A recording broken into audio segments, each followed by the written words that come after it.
Before the 1930 election in Germany, there was a popular propaganda poster that made the rounds. Now, the poster probably came from one of the parties that was opposing the Nazis, probably the Social Democrats. And what you see when you look at the poster is, on the right side, there's a lone German man, kind of standing firm, standing tall. He's got his fists clenched. There's light in the background, kind of a symbol of kind of justice and what's good in the world. And then on the left side of the poster is a massive monster wearing the popular Nazi stormtrooper uniform. So he's got the swastika on the helmet. He's brandishing a huge knife, and the Nazi monster is breathing fire. There's crows and vultures kind of circling in the air. The monster is standing on hundreds of skulls and bones and dead bodies. And the monster is reaching out for that last German. And kind of the implication is that the 1930 election could be Germany's last chance to stand up to the Nazi violent machine. And the caption on the bottom says, quote, "German, shall he grab you again?" End quote. So again, the implication here is that this 1930 election is the last chance for the average German to stand up to the violent Nazi monster before that monster takes Germany down the road of war and death and destruction, which they've already been down in the very recent past. Aside from just being a cool poster to look at, I think it's interesting because it shows that by this time the terms of the situation in Germany were very clearly laid out.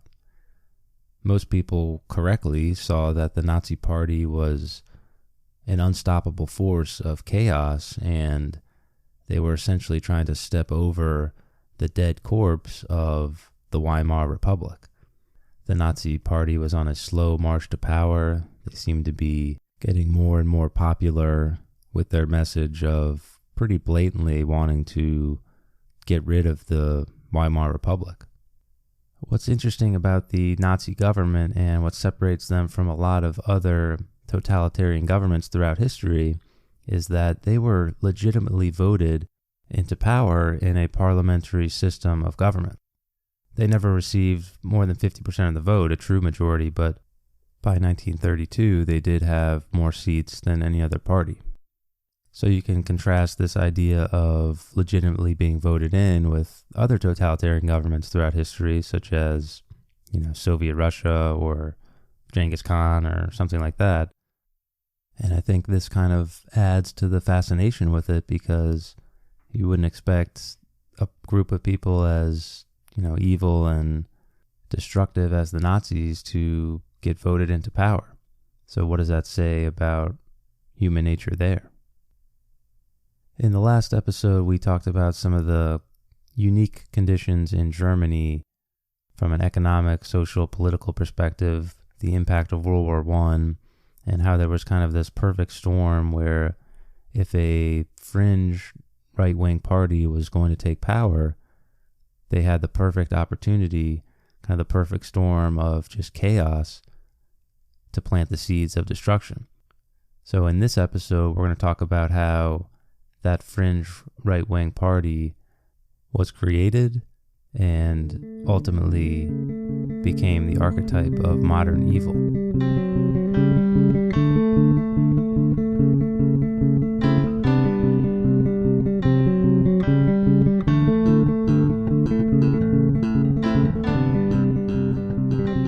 It makes sense to start with Adolf Hitler and kind of his background and his biography because without Adolf Hitler, there is no Nazi party. That may seem like an obvious statement, but it's true and it's important.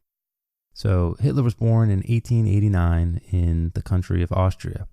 So much is actually made of this because of Hitler's racial theories about, the German, Aryan race being superior, that Hitler was not actually German. He was Austrian.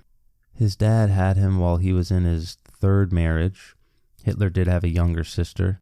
It seems like the dad died relatively early in Hitler's life, and he was never really a factor too much in Hitler's life. Once this happened, Hitler went to live with his mother, his aunt, and his sister in the city of Linz in Austria.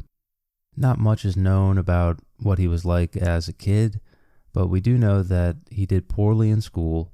He didn't like it. He hated authority. He didn't like his teachers.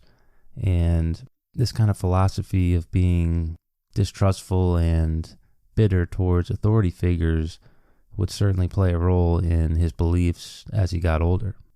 Now, as Hitler got older, he started developing an interest in art. He wanted to be an artist. So what he really liked to do was go out and do these small paintings of buildings. So he would go from place to place looking at famous buildings and painting them, and then, trying to sell that as art. He also loved going to the opera. So in particular, Richard Wagner was a famous guy who did operas back then, and most of the crowd at Richard Wagner operas were anti-Semites for whatever reason. And this seems to be where perhaps Hitler met some people who had either very similar ideas to his anti-Semitism, or perhaps he kind of got the idea from that. His plan was to apply to various art schools throughout Austria in the hopes of becoming an artist. He got rejection letter after rejection letter, and he was never accepted into any of those schools that he wanted to go to. This probably led to his hatred of the establishment, his hatred of rules, his hatred of the Austrian government, and even his hatred of government in general. At this point, Hitler was kind of like a failing hipster. So he was living at home with his mom. He was trying to be an artist, but his art wasn't very good. He was very much distrustful and hateful of authorities. He complained a lot about things. He enjoyed the opera, however, but he was starting to develop these anti-Semite philosophies, and he began to expand his palette a little bit and start thinking, talking about governments.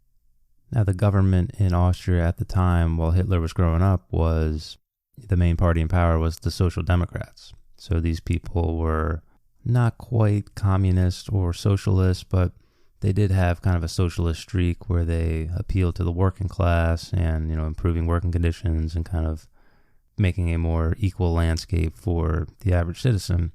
And Hitler hated this. So here's what he did take away from the Social Democrats, though.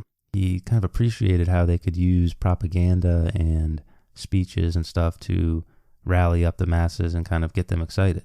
So here's what he says about that, quote, "The psyche of the great masses is not receptive to anything that is half-hearted and weak. The masses love a commander more than a petitioner," end quote. He would go on to say that the Social Democrats at the time, quote, "command weaklings in both mind and force," end quote. So Hitler's already starting to develop these ideas that if you can just manipulate the masses, if you can kind of appeal to the lowest common denominator, then all of a sudden you can get somewhere. So he didn't appreciate the Social Democrat ideology, that kind of leaned more towards socialism, but he did appreciate the way that they went about riling up the troops and getting everybody excited and kind of manipulating everybody. But at the end of the day, Hitler viewed the state as weak. He viewed the parliamentary system as weak, and he viewed pretty much the entire Austrian government as illegitimate. So he packs up his stuff and he moves to Germany.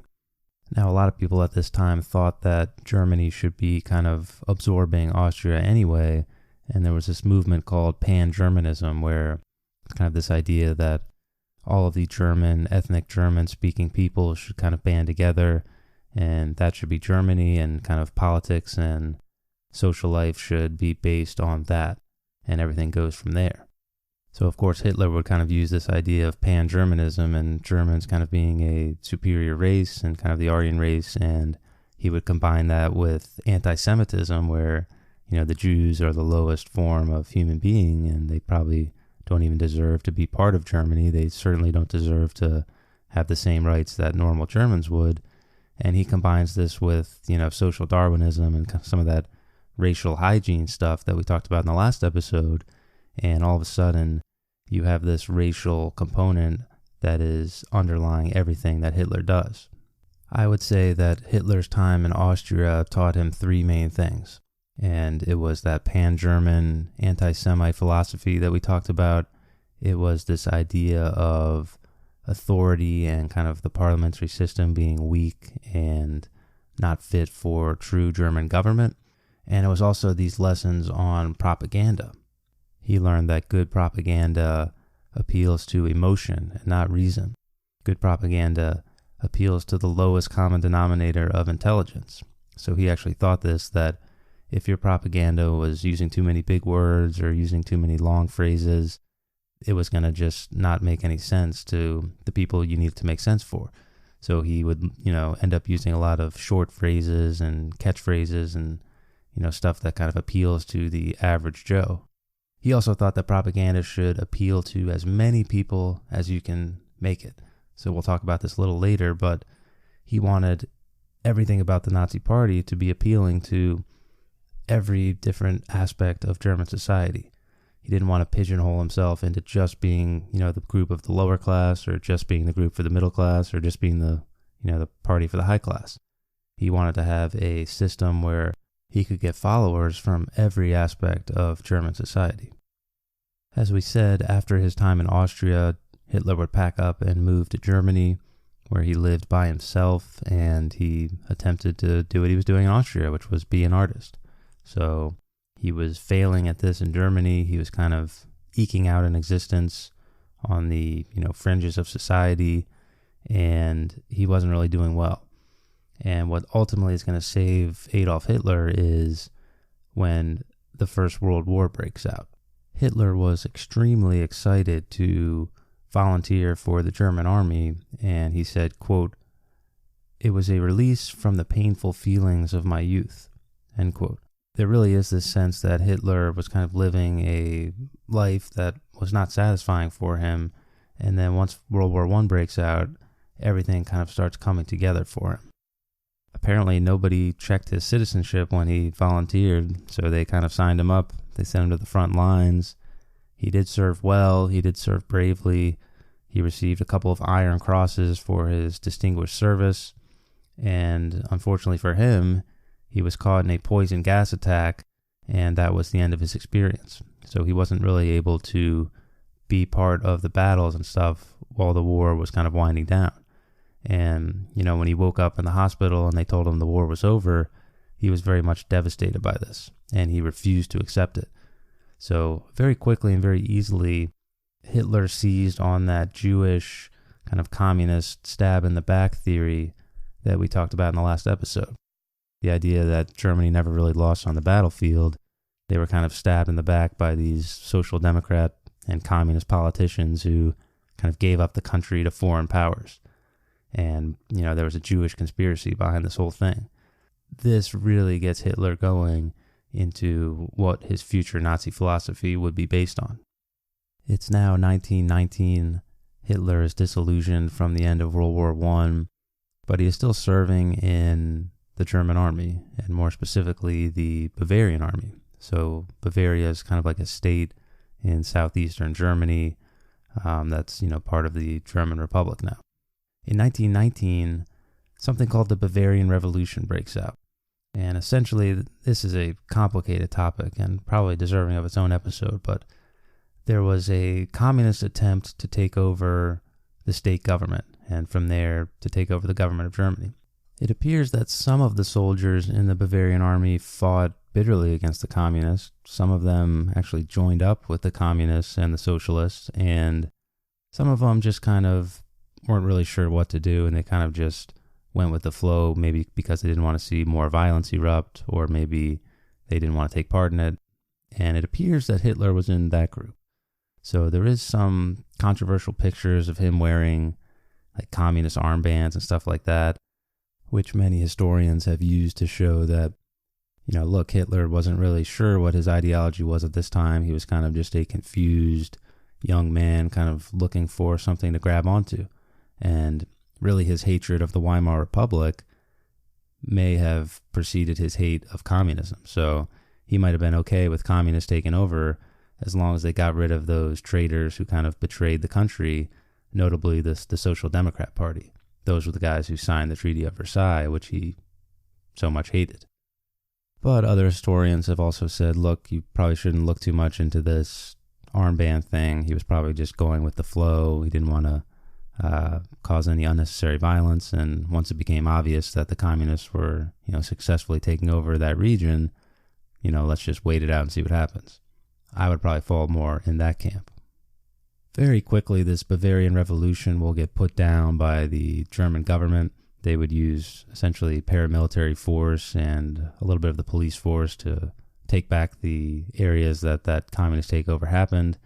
Hitler and the rest of the army that was in that area, instead of defending and fighting for that new Bavarian Soviet Communist Republic, they kind of all just melted into the crowd, and they kind of all just went away. Now, once everything is back to normal and, the Social Democrat government is restored, the government in Berlin realizes we have a problem here, and the problem is that the members of that Bavarian army that, Hitler was a part of, they don't seem to be very much against the communists who just took over. It seems like they just let that left-wing group completely just take over that whole state government. So we need to prevent this from happening again. So what they decide to do is have these soldiers in the army undergo political indoctrination, so re-education. And they start having these soldiers and stuff listen to more right-wing speakers and more center speakers and kind of cautioning against communism and against the evils of the left parties, or at least the fringe left group parties. Hitler would go to a bunch of right-wing speakers and he would start crystallizing his own beliefs. So he would start fusing some of that anti-Semitism and PanGermanism with some of the violent right-wing groups that were speaking in these kind of re-indoctrination camps. It was important to note that the violent right-wing was not unusual at the time. So the paramilitary force that I talked about that ended up crushing that rebellion in Bavaria was called the Free Corps. And these guys, sometimes they were used by the left, sometimes they were used by the right, but for the most part they were a violent right-wing group. And Hitler kind of sympathized with them, and the wheels start turning in his head. Eventually the army would start sending him to spy on some radical groups.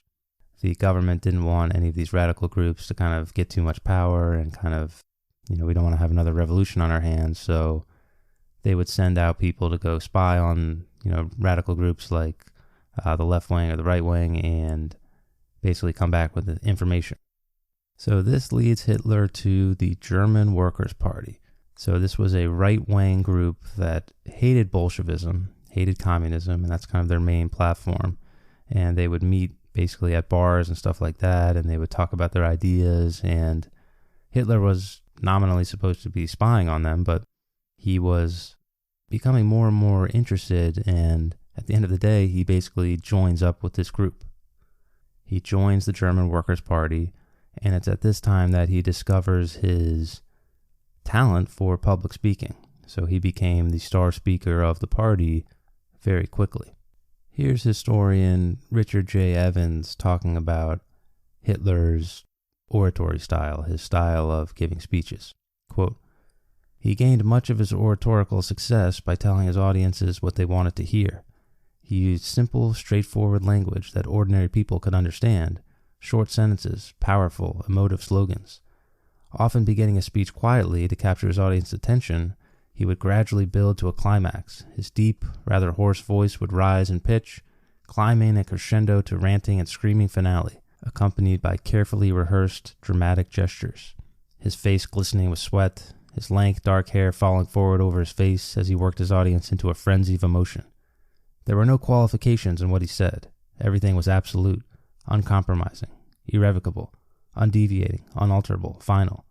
He seemed, as many who listened to his early speeches testified, to speak straight from the heart and to express their own deepest fears and desires." End quote. Hitler would use these newfound speaking skills to quickly rise up in the party and actually become its leader. And they would eventually change the name of the party to the National Socialist German Workers' Party, and this would be kind of shortened to the Nazi Party. If you're wondering what the Nazi Party platform was, well, there's a couple of things that went into it. First and foremost was anti-Semitism. So you can go back to speeches as early as 1921, where Hitler is calling for Jews, quote, to be exterminated, end quote. He also said, quote, "We know that if they come to power, our heads will roll in the sand. But we also know that when we get our hands on power, then God have mercy on you," end quote.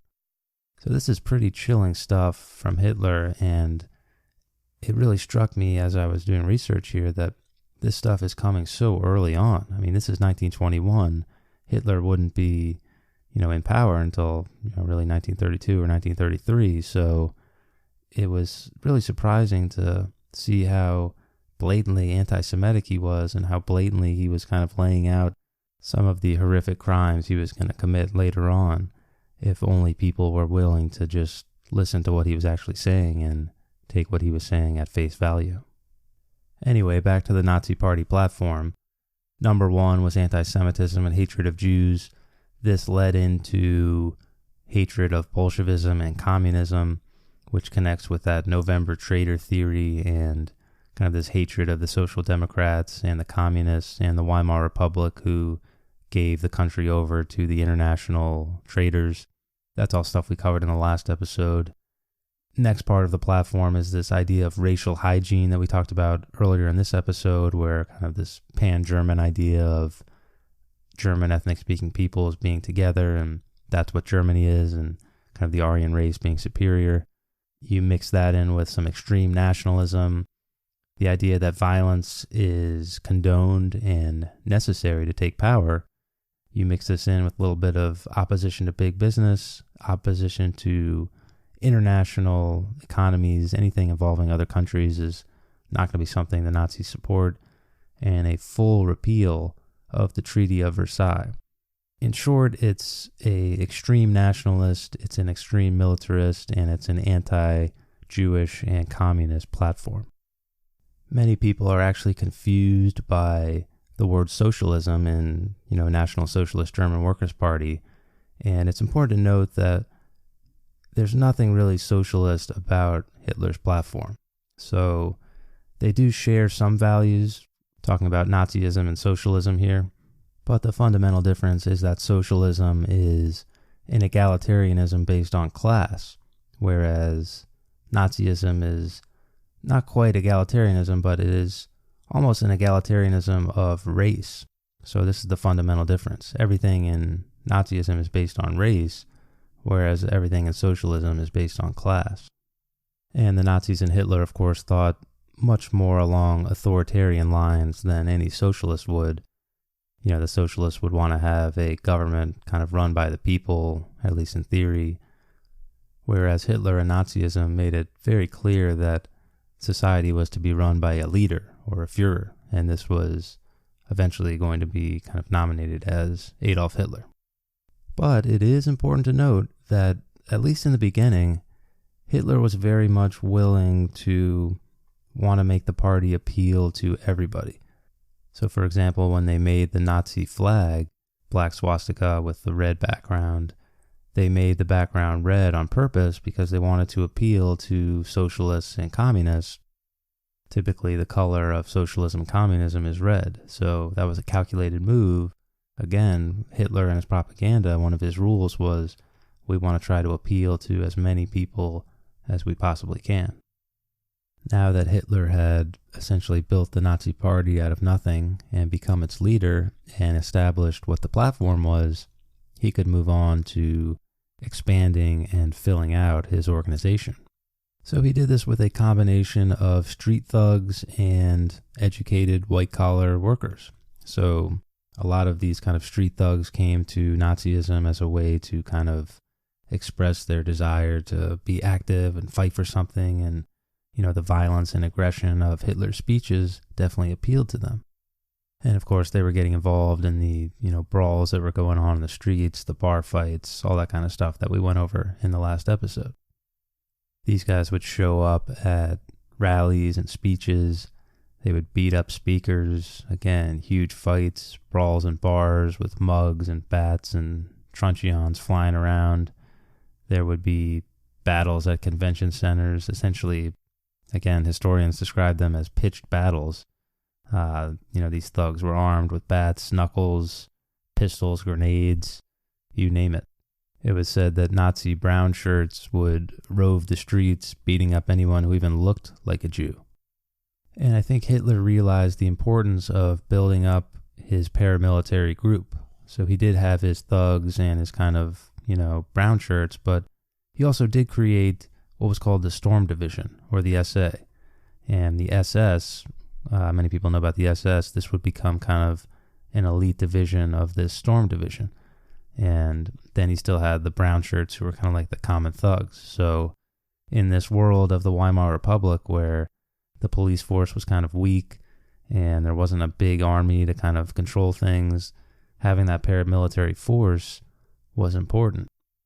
Now, in addition to Hitler's paramilitary and his thugs, he also had an expanding white-collar organization. So guys like Hermann Göring, who would eventually become Hitler's main number two. This guy was a well-known World War I fighter pilot who sympathized with the Nazi cause and basically became infatuated with Hitler. And it's important to note that Hitler did develop this kind of cult of personality where people went to his speeches and they talked to him and they just kind of almost immediately pledged their loyalty to him. A lot of people said it was because of his, blue eyes or the way he spoke or just, his confidence. But whatever the reason was, Hermann Göring was definitely one of these guys who became infatuated with Hitler. It was said that he even had a poster of him on his wall in his office and he would talk with the poster. So that was his level of commitment to Hitler and to the Nazi cause. Göring would become important much later as kind of commander of the Luftwaffe. He would also found the SS and then turn it over to Heinrich Himmler. And he was excellent with propaganda as well as kind of advising Hitler. So this is something that was a mutually beneficial relationship for both guys. But there were also other white-collar workers. So Hitler would bring in lawyers. He would bring in insurance guys. And anytime his thugs would get in trouble on the streets, the lawyers and everybody else would kind of come in and help them get out of jail, and kind of this cycle would continue. So think kind of The Godfather, Tom Hagen, the consigliere, kind of solves all the problems behind the scenes when the brutes and the thugs get in trouble. The year is now 1923, and Hitler has built up his party enough to where he thinks he can now take over the country. So Hitler's plan was always to use violence and intimidation to take over. He thought that was the quickest and easiest way to power. He was also heavily influenced by Mussolini, who became the dictator of Italy. So Mussolini created a fascist party in Italy, and he essentially went from town to town, city to city, taking over, and then he marched on Rome, basically the capital city, and the government of Italy backed down, made him prime minister, and essentially let him become the dictator of Italy. So Hitler sees this. He sees a violent fascist dictator taking power with violence, and he thinks, you know what, I can be influenced by this. I can do the same thing, and I'm going to give it a try.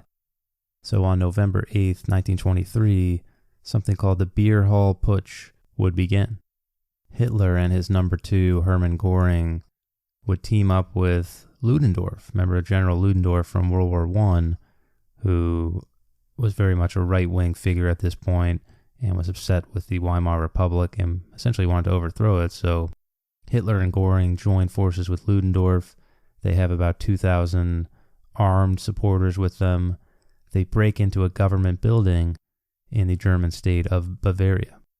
So the plan was to announce that the government is now deposed, Hitler has now taken over, and they were going to go from that building where a bunch of government leaders were in a meeting, take that over, and then move on to the other buildings throughout the city of Munich. The plan was actually sloppily put together. Hitler actually didn't control a lot of the buildings that he needed to control. Once he took over that initial government building, he let some of those leaders go. Those guys were able to warn some of their comrades about a possible attempted coup, and the government was basically able to organize quick enough. They got some armed supporters of their own, a police force, and when Hitler went to march on that next building, there was a conflict between police, government supporters, and the Nazi Party. Shots were fired. Many people were injured or killed. Hitler himself was injured, not with a gunshot, but I believe it was a shoulder injury. Hermann Göring was shot in the leg, and ultimately the coup attempt failed right there on the spot. Hermann Göring would get away, but Hitler and Ludendorff would be arrested. Many of the other Nazi leaders would be arrested, and it appeared for the moment that the Nazi Party had hit a significant stumbling block. They attempted to overthrow the government. They used armed force to do it, and they failed. Adolf Hitler was in jail, disgraced, and it looked, for the most part, like his Nazi movement was over. Sadly, for the rest of the world, and in particular the rest of Europe, Hitler would not give up after the Beer Hall Putsch. He would actually take a couple of lessons from what happened, and he would apply those lessons in the future to become an even more deadly and sinister force.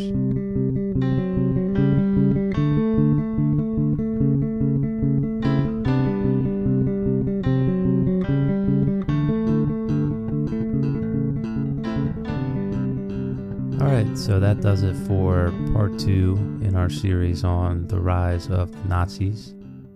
We went over some of the background to Adolf Hitler, how he grew up, some of the ideas he started to formulate as a result of that upbringing, how he created the Nazi Party, rose to power, organized the party, and ultimately all of this led to that Beer Hall Putsch where he attempted to violently overthrow the government. Although it was a failure, the lessons he would learn would lead him to create an even more effective and more violent and more brutal Nazi regime. And once he has that more effective machine, he can now use it to gain power, which is where we're going with the next episode. So the lessons he learned, how he rebuilt the party, and then ultimately how the Nazi Party legitimately came to power. So all of that to come in the next episode. As always, thanks for listening. If you enjoyed what you heard, if you liked it as an educational resource, go ahead, rate, review, subscribe, like, tell a friend, so on and so forth. So as always, thanks for listening. See you next time.